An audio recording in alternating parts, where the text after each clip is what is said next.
അതെ, ഞങ്ങൾക്ക് വേറെ ചീത്ത പറയുന്ന പണിയില്ലല്ലോ. അത് നിങ്ങൾ മനസ്സിലാക്കണം. ഞങ്ങൾ ഭിന്നിപ്പിക്കുന്ന ആളുകളല്ല, ഞങ്ങൾ ഐക്യത്തിന്റെ ആളുകളാണ്.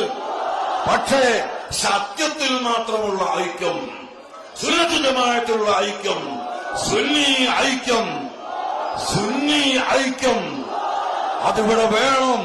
അതിന് എന്ത് വില കൊടുത്തും ഞങ്ങൾ പ്രവർത്തിക്കുകയും ഞങ്ങൾ സുന്നത്ത് ജമാഅത്തിന്റെ ആ കൊടിക്കീഴിൽ ജനങ്ങളെ അണിനിരത്തുകയും ചെയ്യും.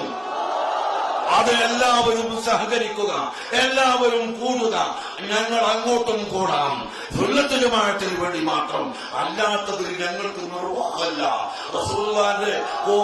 റസൂലുള്ളാഹിന്റെ കുബ്ബ വളച്ചു വരണമെന്ന് പറയുന്നവരെ കൂടെ കൂടാൻ ഞങ്ങൾക്ക് നിർവാഹമില്ല. റസൂലുള്ളാഹിന്റെ ബദൽ പറയുന്ന ആളുകൾ അത് തെറ്റിപ്പോയി എന്ന് പറയുന്നവരെ കൂടെ ചെല്ലാൻ ഞങ്ങൾക്ക് വഴിയില്ല. അതുപോലെ ഭീകരവാദം വേണമെന്ന് പറയുന്ന ആളുകളെ കൂടെ ചേരാൻ ഞങ്ങൾക്കൊരിക്കലും സാധ്യമല്ല.